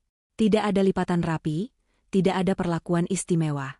Barang-barang itu kini hanyalah sampah di mata dia. Foto-foto pernikahan yang terpajang di dinding kamar ia turunkan. Ia tidak membantingnya, karena itu akan membuat keributan yang bisa membangunkan ibunya. Ia hanya melepas bingkainya, merobek foto Danu, dan membuangnya ke tempat sampah. Ia ingin memastikan, saat Danu pulang nanti, jika dia berani pulang, tidak ada satupun sudut di rumah ini yang menyambutnya. Menjelang tengah malam, pekerjaan dia selesai. Tumpukan kardus berisi barang-barang Danu dan sisa barang Ibu Sofi yang tertinggal sudah menumpuk di garasi, siap untuk dikeluarkan besok. Kamar utama kini kosong melompong, hanya menyisakan kasur yang spraynya sudah dia ganti dengan yang baru. Dia membuka jendela kamar lebar-lebar, membiarkan angin malam masuk, berharap angin itu membawa pergi sisa-sisa kenangan buruk yang menempel di dinding kamar. Dia berjalan menuju kamar Ibu Ratih. Ia membuka pintu perlahan, mengintip ibunya yang sedang tertidur lelap. Wajah tua itu tampak damai, tidak tahu bahwa di luar sana badai sedang menghantam menantunya. Dia mendekat, duduk di tepi ranjang, dan mengelus tangan keriput ibunya dengan lembut. "Ibu," bisik dia pelan, nyaris tak terdengar. "Maafkan dia yang selama ini dia melihat ibu dihina. Maafkan dia yang membiarkan benalu hidup di atap kita. Tapi dia janji, Bu, mulai besok pagi, ibu tidak akan pernah mendengar bentakan Mas Danu atau sindiran Ibu Sofi lagi. Rumah ini akan kembali jadi surga kita. Dia akan pastikan mereka membayar setiap tetes air mata yang pernah ibu keluarkan." Dia mengecup punggung tangan ibunya, lalu keluar dari kamar dengan hati yang jauh lebih ringan. Langkah senyapnya malam ini telah mengubah segalanya. Di Jepang sana, waktu sudah menunjukkan dini hari. Danu mungkin sedang tidur nyenyak di pesawat, memimpikan pernikahan mewah dan hidup sebagai raja. Ia tidak tahu bahwa tahtanya sudah runtuh bahkan sebelum ia sempat mendudukinya. Angin musim dingin Tokyo yang menusuk tulang menyambut kedatangan Danu, Ibu Sofi, dan Avel begitu mereka melangkah keluar dari taksi bandara. Namun, dinginnya udara itu sama sekali tidak memadamkan api kesombongan di dada mereka. Mereka berdiri tegak di depan lobi Hotel Bintang 5 yang megah di kawasan Shinjuku. Kaca-kaca raksasa memantulkan cahaya kota yang gemerlap, pilar-pilar marmer menjulang tinggi, dan petugas hotel berseragam rapi membungkuk hormat menyambut kedatangan tamu VIP ini. "Gila, Mas. Ini hotelnya keren banget," pekik Avel norak, matanya berbinar menatap chandelier kristal raksasa di tengah lobi. Ia langsung mengeluarkan ponsel, merekam story Instagram sambil memutar tubuhnya. "Halo guys. Akhirnya aku sampai di Tokyo. Lihat deh, hotel tempat kita stay mewah banget kan? Mas Danu emang gak main-main kalau nyenengin aku."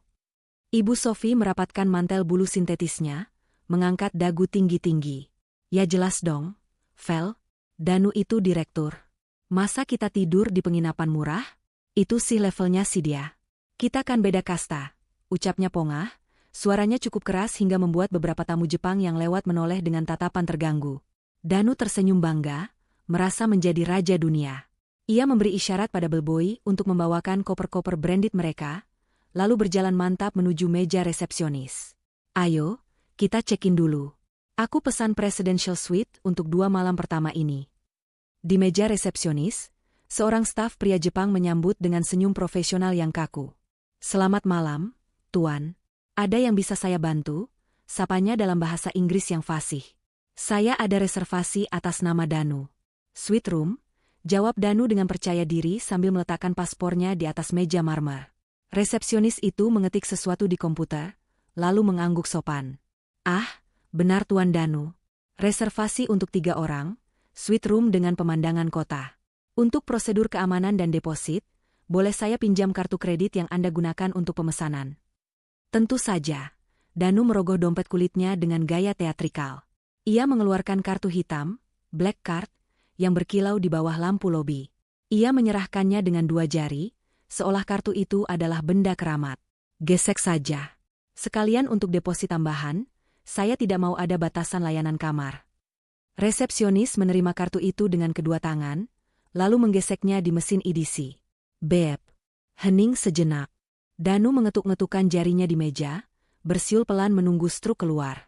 Avel di belakangnya sudah tidak sabar ingin masuk kamar dan mencoba bathtub. Namun, struk yang ditunggu tidak keluar. Mesin EDC itu justru mengeluarkan bunyi bass panjang yang tidak enak didengar, dan lampu indikatornya berkedip merah. Dahi resepsionis itu berkerut sedikit. Ia mencoba menggesek sekali lagi, lebih lambat. Beb. Bass. Layar mesin menampilkan tulisan, Declinet, pick up card, stolen. Ekspresi ramah di wajah resepsionis itu seketika berubah. Senyumnya lenyap, digantikan oleh tatapan waspada dan dingin. Ia tidak mengembalikan kartu itu pada Danu, melainkan meletakkannya di sisi meja yang jauh dari jangkauan Danu. Maaf, Tuan. Kartu ini ditolak oleh bank penerbit. Ucap resepsionis itu datar. Apa? Ditolak? Danu tertawa meremehkan. Jangan bercanda. Itu black card, limitnya tak terbatas. Mungkin mesin kalian yang rusak atau koneksinya jelek. Coba lagi. Kami sudah mencobanya 2 kali, Tuan. Kodenya Declinet. Apakah Anda memiliki metode pembayaran lain? Wajah Danu mulai memerah karena malu. Ia merasakan tatapan Avel dan Ibu Sophie di punggungnya. Sialan, pasti ada gangguan sistem dari Jakarta. Gerutunya. Ia kembali membuka dompet, mengeluarkan kartu platinum cadangan. Pakai yang ini saja. Ini juga limitnya besar. Resepsionis mengambil kartu kedua dengan ragu. Ia memasukkannya ke dalam mesin chip reader. Hening lagi. Detik-detik yang terasa seperti berjam-jam bagi Danu. Beb. Bas. Declen. Dunohono. Ditolak lagi, Tuan, kata resepsionis itu. Kali ini suaranya sedikit lebih keras. Beberapa tamu lain di lobi mulai menoleh, memperhatikan keributan kecil itu. Mas, kok lama banget sih? Kakiku pegel nih pakai heels. Renge Avel manja, mulai kesal. Sebentar, sayang. Ini mesin mereka error sepertinya, elak Danu panik. Keringat dingin mulai menetes di pelipisnya, meski ruangan itu ber-AC dingin. Ia tidak mengerti. Tadi pagi saat berangkat semuanya baik-baik saja. Masalahnya bukan di mesin kami, Tuan. Potong resepsionis itu tegas. Bank penerbit menolak transaksi dan memberikan instruksi keamanan khusus. Tuan, apakah kartu ini benar milik Anda? Lancang sekali kamu, bentak Ibu Sophie tiba-tiba. Ia menyerobot maju ke samping Danu, menggebrak meja resepsionis. Kamu nuduh anak saya nyuri? Anak saya ini orang kaya, direktur perusahaan besar di Indonesia. Jangan main-main ya, saya bisa laporin kamu ke manajer. Resepsionis itu tidak gentar sedikitpun menghadapi amukan Ibu Sophie. Ia justru memberi kode mata pada petugas keamanan berbadan tegap yang berdiri di dekat pintu masuk. Petugas itu mulai berjalan mendekat. Ibu, tenang dulu, bisik Danu, suaranya bergetar. Ia mencoba kartu ketiga, kartu perusahaan. Kartu terakhir yang ia miliki. Please, yang ini harus bisa, batinnya memohon. Resepsionis mencoba lagi, dan hasilnya nihil. Maaf, Tuan. Semua kartu Anda tidak bisa digunakan. Statusnya diblokir permanen dan dilaporkan hilang atau dicuri oleh pemegang utama, jelas resepsionis itu sambil menahan kartu-kartu Danu di tangannya. Sesuai prosedur internasional, kami harus menahan kartu yang terindikasi curian ini sampai ada konfirmasi dari bank. Itu bukan curian. Itu kartu istri saya maksud saya. Kartu saya, teriak Danu, keceplosan. Wajahnya pucat pasi. Ia baru sadar apa yang terjadi. Dia. Ini pasti ulah dia. Nah, jadi ini bukan kartu Anda? Resepsionis itu menatap tajam. Kalau begitu kami tidak bisa memproses check-in. Mohon Anda menyelesaikan pembayaran dengan uang tunai sekarang juga, atau silakan tinggalkan hotel ini. Uang tunai? Danu meraba sakunya. Ia memang membawa uang yen, tapi jumlahnya sedikit, hanya cukup untuk jajan dan taksi. Ia terlalu mengandalkan kartu kredit untuk biaya hotel dan belanja mewah. Total biaya kamar suite itu ribuan dolar. Ia tidak punya uang sebanyak itu di dompetnya. Mas, jangan bilang kita nggak bisa masuk kamar. Avel mulai panik, wajah cantiknya berubah masam. Malu mas, orang-orang ngeliatin kita. Danu, kamu gimana sih? Katanya sudah beres semua. Omel Ibu Sofi, mencubit lengan Danu keras-keras. Masa kita diusir? Ibu capek, mau tidur. Tunggu sebentar. Saya telepon orang Jakarta dulu. Danu mengeluarkan ponselnya dengan tangan gemetar. Ia mencoba menghubungi layanan bank, tapi panggilannya tidak tersambung karena ia lupa mengaktifkan paket roaming internasional di nomornya sendiri, dan ia tidak bisa membeli paket data karena kartunya mati. Ia mencoba menggunakan wifi gratis lobi hotel. Tangannya yang berkeringat susah payah membuka aplikasi mobile banking. Saat login berhasil, matanya terbelalak melihat notifikasi merah mencolok di layar, akses dibekukan. Hubungi cabang terdekat. Danu lemas. Lututnya goyah hingga ia harus berpegangan pada meja resepsionis. Sir, panggil resepsionis itu dingin.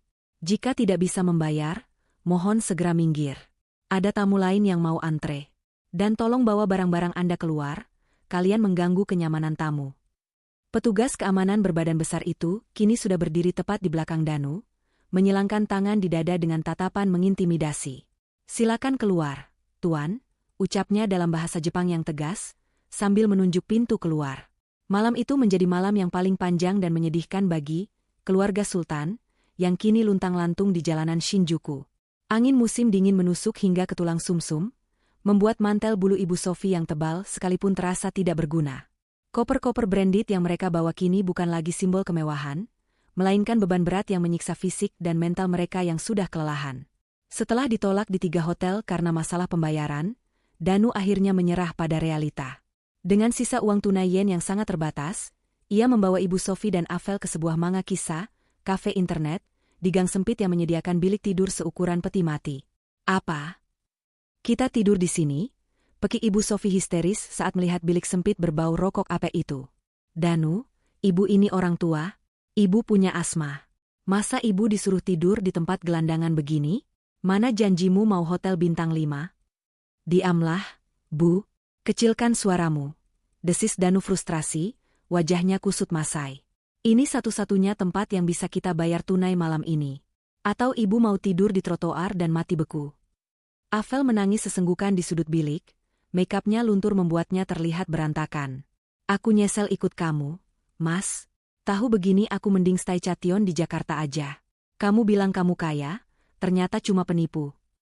Danu tidak menjawab. Ia masuk ke biliknya sendiri, menutup pintu geser, dan membenamkan wajahnya ke bantal yang keras. Rasa lapar mulai melilit perutnya, tapi ia harus berhemat untuk besok. Di tengah kegelapan bilik sempit itu, bayangan wajah dia kembali muncul. Istri yang selalu menyiapkan air hangat dan pijatan kaki saat ia pulang kerja. Istri yang ia sia-siakan. Keesokan harinya, matahari terbit tanpa membawa harapan. Mereka keluar dari kafe internet dengan badan pegal linu dan perut keroncongan. Mereka belum makan layak sejak kemarin siang. Danu, ibu lapar. Ibu mau makan sushi atau wagyu? Rengek Ibu Sofi sambil memegangi perutnya. Kita makan onigiri, nasi kepal, saja di minimarket, Bu. Uang kita menipis, jawab Danu datar. Hah? Nasi kepal? Makanan orang miskin itu? Cibir Avel. Mas, telepon sekretarismu dong. Minta transfer uang perusahaan. Kamu kan bosnya, masa nggak bisa cairin dana darurat? Ide itu membuat mata Danu berbinar. Benar juga.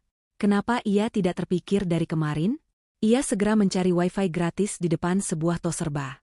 Dengan tangan gemetar, ia melakukan panggilan WhatsApp ke nomor Sinta, sekretaris pribadinya di kantor. Panggilan tersambung. Halo, Sinta. Syukurlah kamu angkat.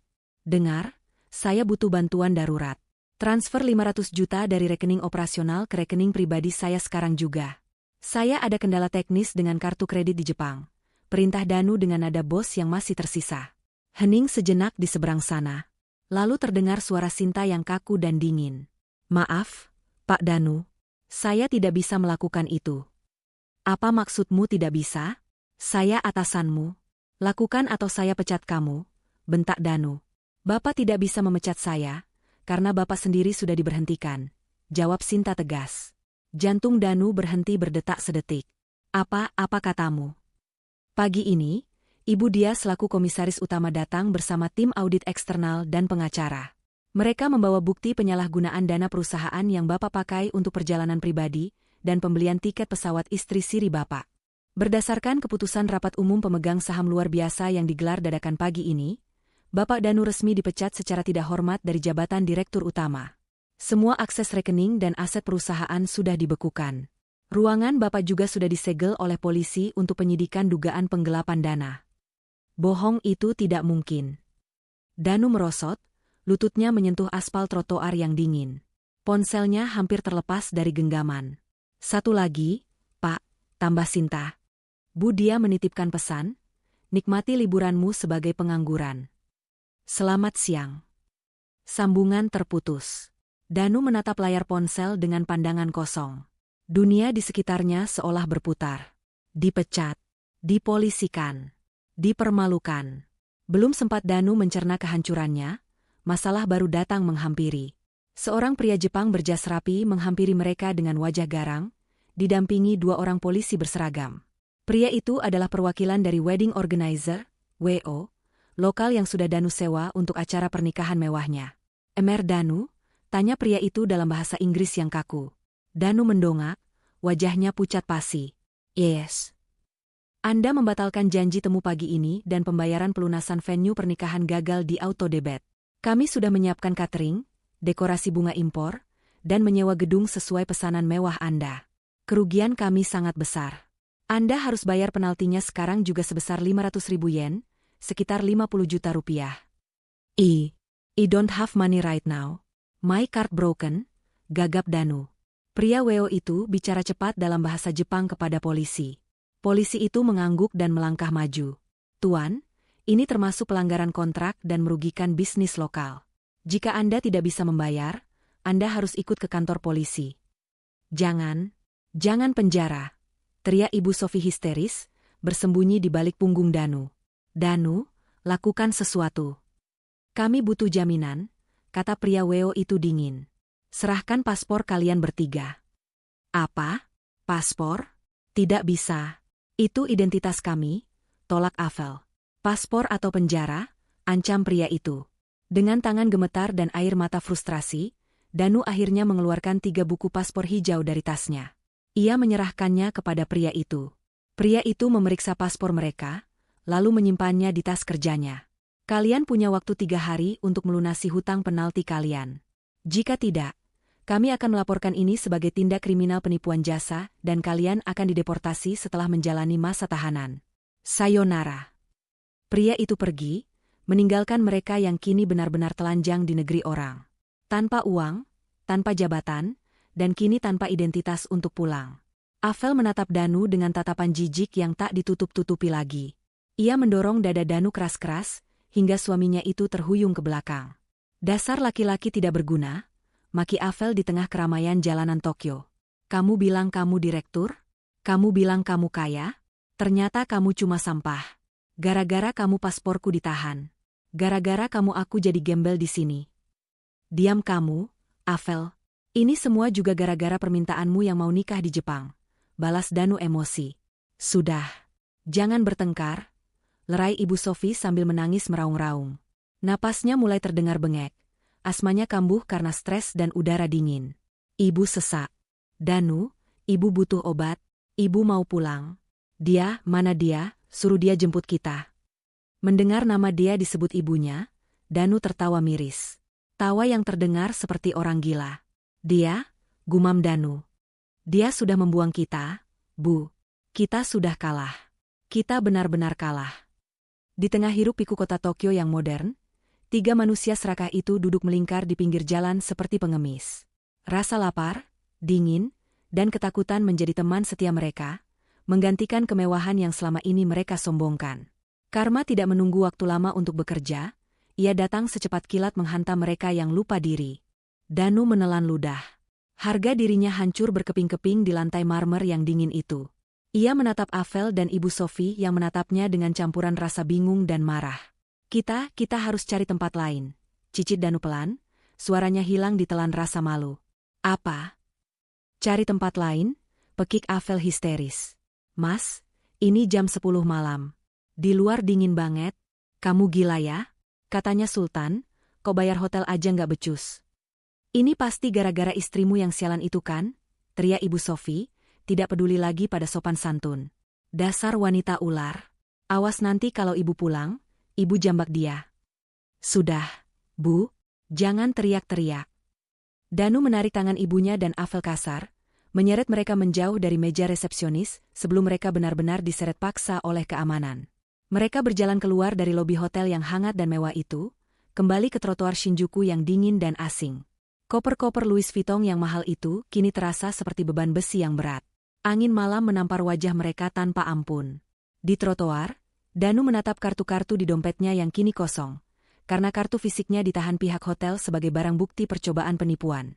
Ia benar-benar lumpuh. Tanpa uang, tanpa hotel, dan tanpa koneksi di negeri orang.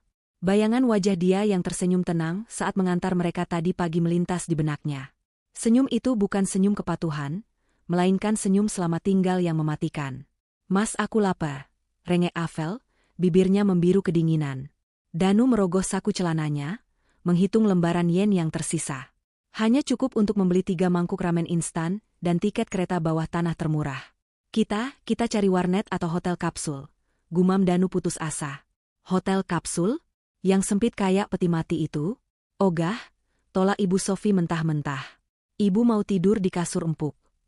Diam, Bu, bentak Danu, air matanya mulai menggenang karena frustrasi. Kartuku diblokir dia. Kita nggak punya uang. Kalau ibu nggak mau tidur di jalanan, nurut saja. Malam pertama di Jepang yang seharusnya menjadi malam pengantin penuh kemewahan, berubah menjadi mimpi buruk di jalanan Tokyo. Danu baru saja mencicipi hidangan pembuka dari menu balas dendam yang disajikan istrinya. 3 hari berikutnya di Tokyo menjadi neraka dunia yang tak akan pernah dilupakan oleh Danu, Ibu Sofi, dan Avel. Tidak ada lagi makan malam mewah, tidak ada lagi tidur di kasur empuk, dan tidak ada lagi tawa kebanggaan. Yang tersisa hanyalah rasa lapar yang melilit, bau badan yang menyengat karena tidak mandi, dan pertengkaran yang tak berujung. Demi mendapatkan kembali paspor yang ditahan oleh pihak wedding organizer dan menghindari penjara, Danu terpaksa mengambil langkah yang sangat merendahkan harga dirinya. Ia membawa mereka ke sebuah toko barang bekas, secondahan luxury store, di kawasan sempit Akihabara. Dengan tangan gemetar, Danu melepas jam tangan Rolex kesayangannya, simbol kesuksesan yang ia beli dari bonus tahun lalu, dan meletakkannya di atas meja kaca toko itu.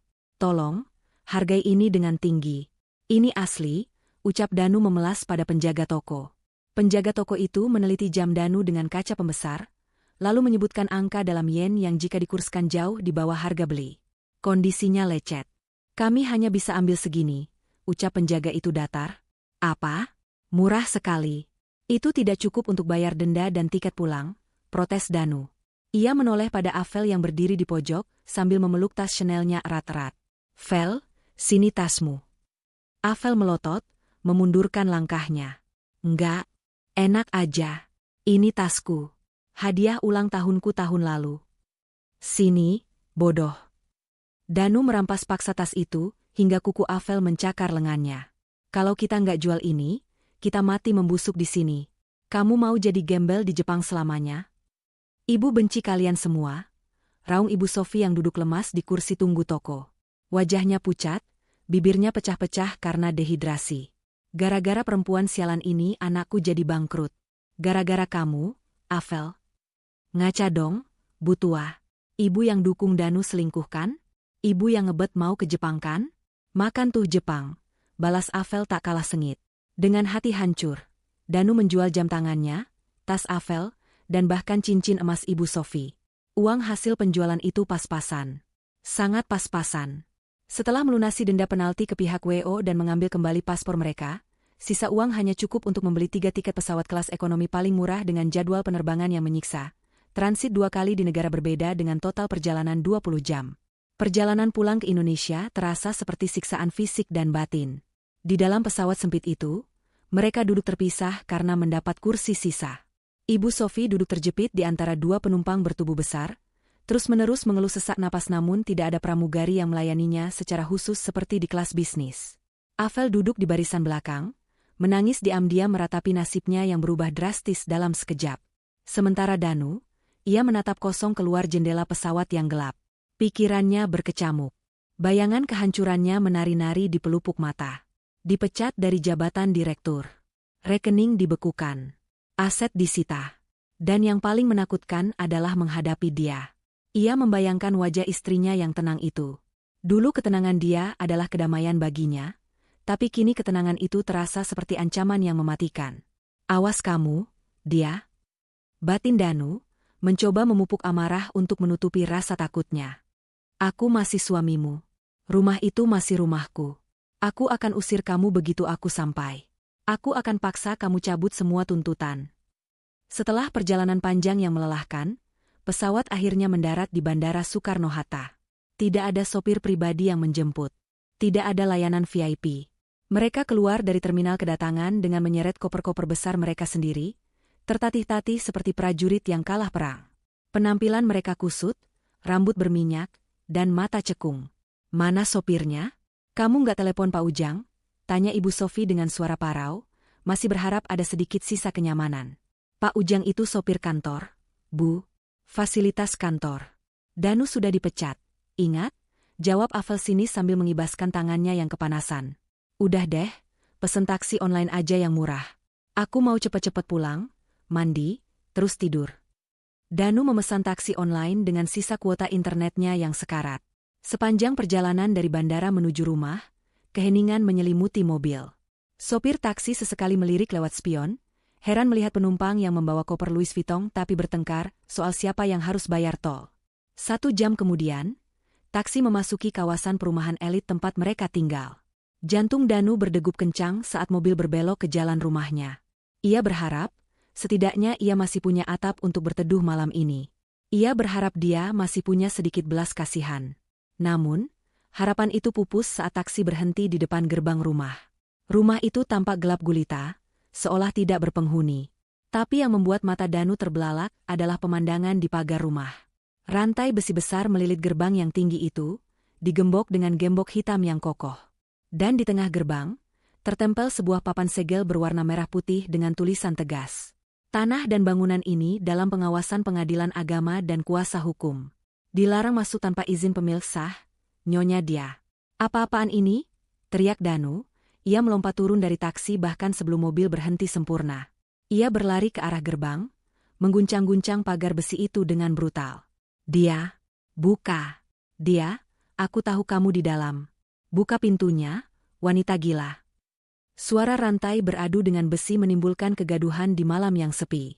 Ibu Sofi turun dari mobil dengan langkah tertatih. Matanya melotot melihat segel itu. Rumahku, kenapa digembok? Dia, menantu durhaka. Buka pintunya. Ini rumah anakku, teriak Ibu Sofi, suaranya melengking memecah keheningan kompleks. Afel hanya berdiri terpaku di samping taksi. Wajahnya pucat. Ia melihat tumpukan kardus basah di pinggir jalan, di luar pagar. Ia mengenali salah satu baju yang menyembul dari kardus itu. Itu bajunya. Mas, barang-barang kita. Tunjuk Afel dengan jari gemetar. Danu menoleh. Di pojok trotoar, di bawah pohon, tertumpuk puluhan kardus dan koper plastik murah. Hujan semalam sepertinya telah membasahi sebagian kardus itu. Danu berlari mendekat, membongkar salah satu kardus. Isinya adalah baju-baju kerjanya, sertifikat-sertifikat penghargaan yang dulu ia banggakan, dan sepatu-sepatunya. Semuanya dilempar begitu saja seperti sampah. Kurang ajar. Desis Danu, tangannya mengepal hingga buku jarinya memutih. Dia benar-benar membuang kita. Pak, ini bayar dulu taksinya, saya mau lanjut narik. Tegur sopir taksi yang mulai kesal melihat drama itu. Danu merogoh saku, menyerahkan uang rupiah terakhir yang ia tukarkan di bandara tadi. Pas. Tidak ada kembalian, tidak ada tip.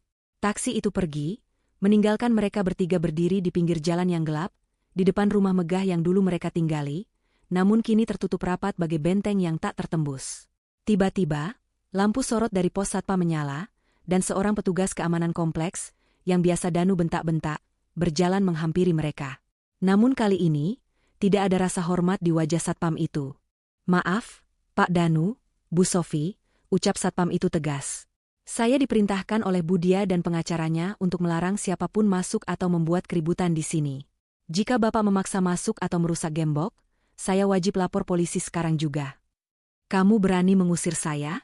Saya yang bayar iuran keamanan di sini, bentak Danu, mencoba menggunakan sisa-sisa otoritasnya. Itu dulu, Pak. Sekarang pemilik rumah ini Budia. Dan Budia sudah melunasi semua iuran. Bapak tercatat bukan warga sini lagi. Silakan angkat barang-barang Bapak yang di pinggir jalan itu dan pergi, sebelum warga lain terganggu, jawab satpam itu dingin, tangannya sudah memegang Hendy Talkie. Ibu Sophie merosot duduk di aspal, menangis meraung-raung memukuli dadanya yang sesak. Ya Allah, nasibku kok begini? Dia, tegas sekali kamu sama ibu. Danu menatap rumah megah di balik pagar itu sekali lagi. Di lantai 2, di jendela kamar yang dulu adalah kamarnya, ia melihat siluet seseorang berdiri di balik tirai tipis.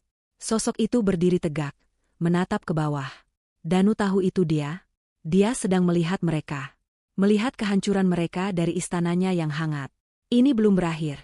Dia, gumam Danu dengan dendam yang membara, meski perutnya perih menahan lapar dan kakinya gemetar karena lelah. Aku akan rebut kembali semuanya. Tapi malam itu, ancaman Danu hanya menjadi angin lalu. Realitanya, mereka adalah 3 gelandangan elit yang terusir dari surganya sendiri, tanpa uang, tanpa tujuan, dan tanpa harga diri. Seminggu telah berlalu sejak malam pengusiran yang memalukan itu. Kehidupan Danu, Ibu Sophie, dan Avel berubah 180 derajat. Tidak ada lagi AC sentral yang dingin, tidak ada lagi kasur king size yang empuk, dan tidak ada lagi pelayan yang membawakan sarapan. Kini, mereka bertiga harus berdesak-desakan di sebuah kontrakan petak sempit di gang kumuh pinggiran Jakarta, tempat yang dindingnya lembab dan berbau apek, dengan suara bising tetangga yang terdengar jelas setiap saat. Siang itu, udara terasa begitu panas menyengat.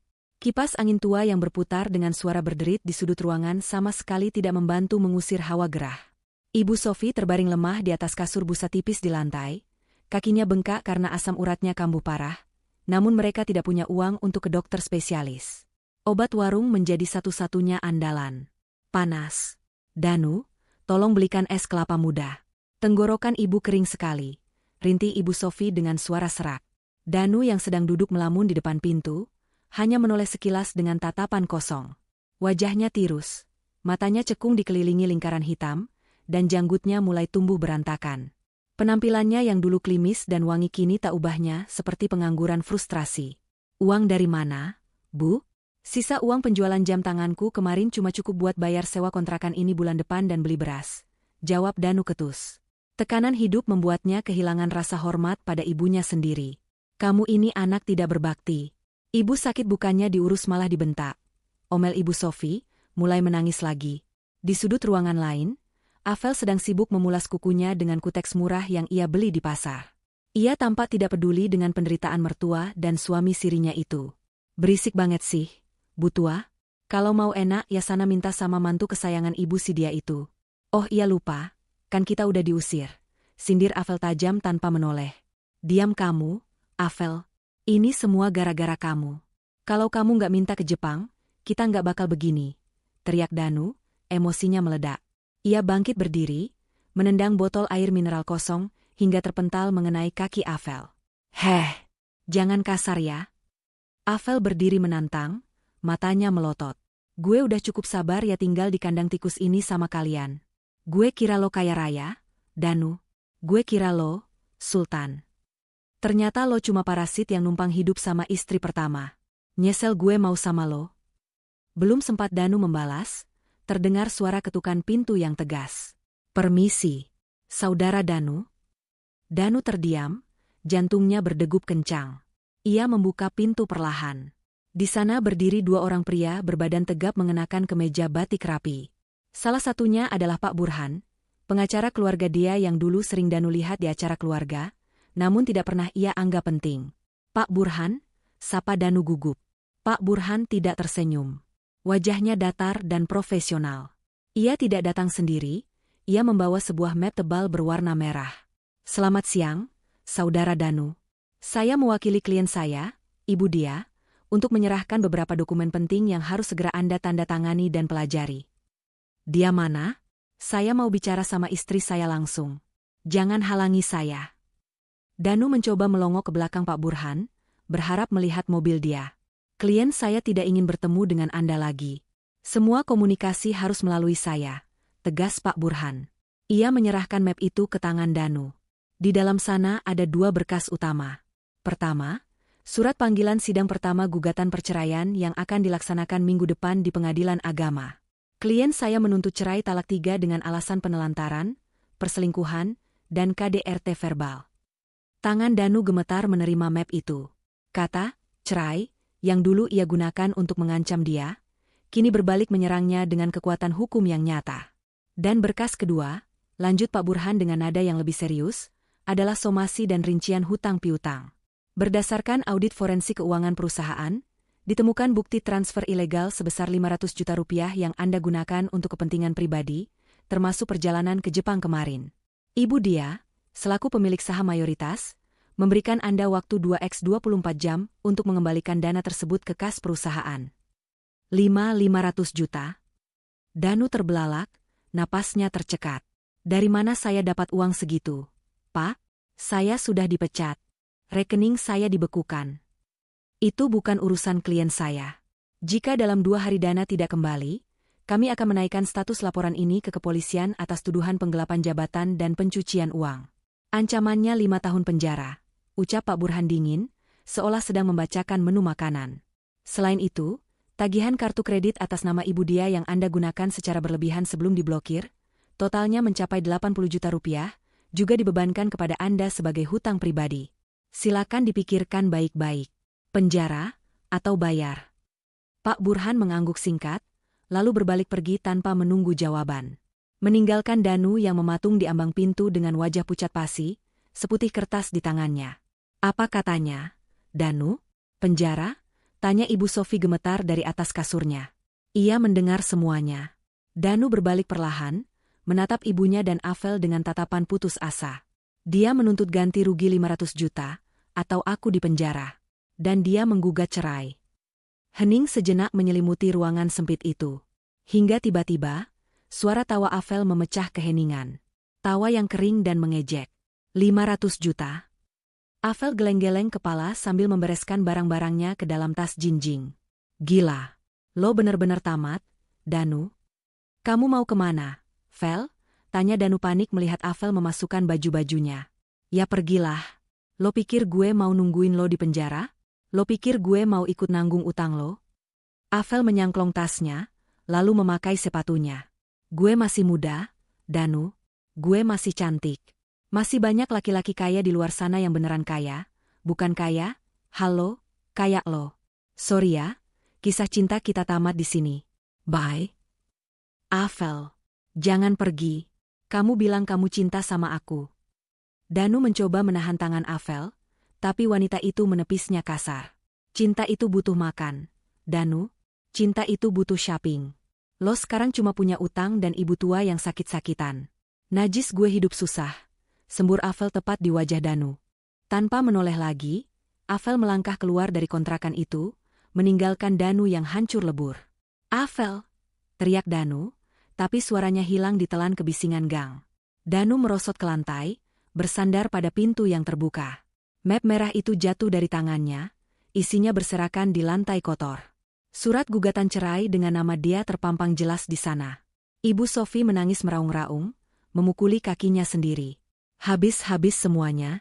Dia anakku, tolong ibu. Danu menatap langit-langit kontrakan yang penuh sarang laba-laba. Ia teringat saat ia memaksa dia untuk menyetujui poligami. Ia teringat kesombongannya saat berangkat ke Jepang. Ia teringat kata-kata terakhirnya pada dia di telepon, saat ia menghina Ibu Ratih. Kini, setiap kata yang ia ucapkan berbalik menjadi karma yang menghantamnya tanpa ampun. Ia sendirian. Istri yang tulus telah pergi, gundik yang ia banggakan kabur, jabatannya hilang, dan kini bayang-bayang jeruji besi sudah menunggu di depan mata. Ini belum berakhir. Bisik Danu lirih, namun kali ini tidak ada api dendam di matanya, hanya ada ketakutan yang amat sangat.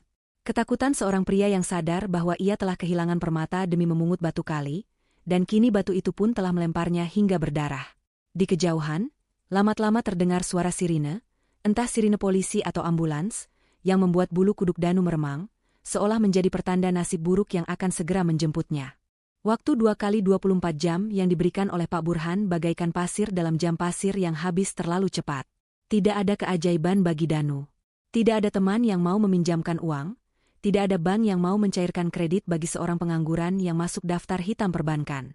Pagi itu, langit Jakarta mendung, seolah ikut berduka mengiringi akhir dari perjalanan hidup Danu yang penuh kesombongan.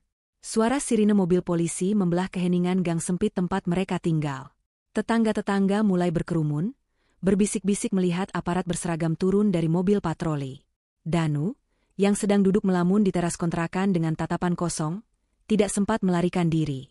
Ia pasrah saat kedua tangannya ditarik ke belakang dan dinginnya besi borgol melingkar di pergelangan tangannya. "Saudara Danu, Anda kami tangkap atas dugaan tindak pidana penggelapan dana perusahaan dan pemalsuan dokumen keuangan," ucap petugas polisi dengan tegas. Ibu Sofi yang mendengar keributan itu merangkak keluar dari dalam kamar. Melihat anak kebanggaannya diborgol, ia menjerit histeris. "Jangan bawa anak saya. Danu anak baik. Dia direktur. Lepaskan." Danu menoleh, menatap ibunya dengan mata berkaca-kaca. Tidak ada lagi arogansi di sana, hanya ketakutan murni. "Bu, maafkan Danu, Bu. Danu gagal." Polisi menggiring Danu masuk ke mobil. Ibu Sofi mencoba mengejar dengan langkah tertatih, namun tubuh rentanya ambruk di tanah becek. Ia menangis meraung-raung, memanggil nama anaknya yang perlahan menghilang di balik pintu mobil besi. Di saat itulah, Ibu Sofi merasakan kesunyian yang mencekam. Afel sudah pergi, Danu ditangkap, dan ia kini sebatang kara di lingkungan yang asing, sakit-sakitan, dan tanpa uang sepeser pun. Bayang-bayang masa tua yang mengerikan kini menjadi kenyataan di depan matanya. Sebulan kemudian, Pengadilan Agama menggelar sidang putusan cerai sekaligus pembacaan vonis pidana bagi Danu. Ruang sidang terasa dingin dan kaku. Dia hadir dengan penampilan yang memukau.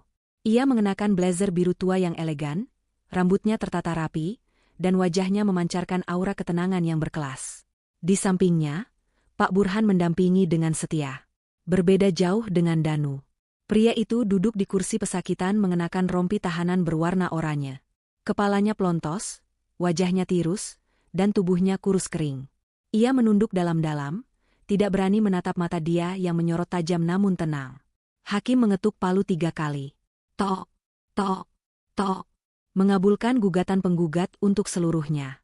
Menjatuhkan talak 1 bain sugra tergugat Danu terhadap penggugat dia. Hak asuh harta bersama jatuh sepenuhnya kepada penggugat sebagai kompensasi atas hutang dan kerugian yang ditimbulkan tergugat. Tidak berhenti di situ, Hakim pidana melanjutkan vonisnya atas kasus penggelapan. Menyatakan terdakwa Danu terbukti secara sah dan meyakinkan bersalah melakukan tindak pidana penggelapan dalam jabatan. Menjatuhkan pidana penjara selama 4 tahun 6 bulan. Danu lemas. 4 tahun setengah. Itu waktu yang sangat lama untuk membusuk di dalam sel.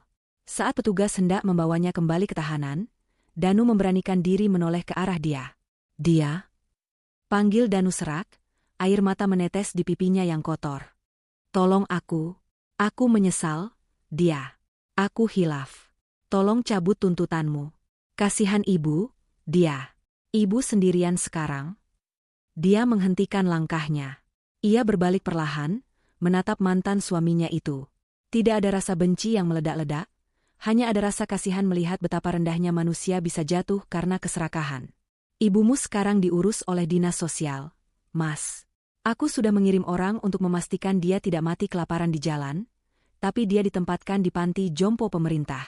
Itu sudah lebih dari cukup untuk mantan mertua yang pernah mendukung anaknya berzina," jawab dia dengan nada datar namun menusuk. "Dan soal penyesalanmu," lanjut dia sambil melangkah mendekat, menatap mata Danu lekat-lekat. "Simpan saja untuk dirimu sendiri di dalam sel.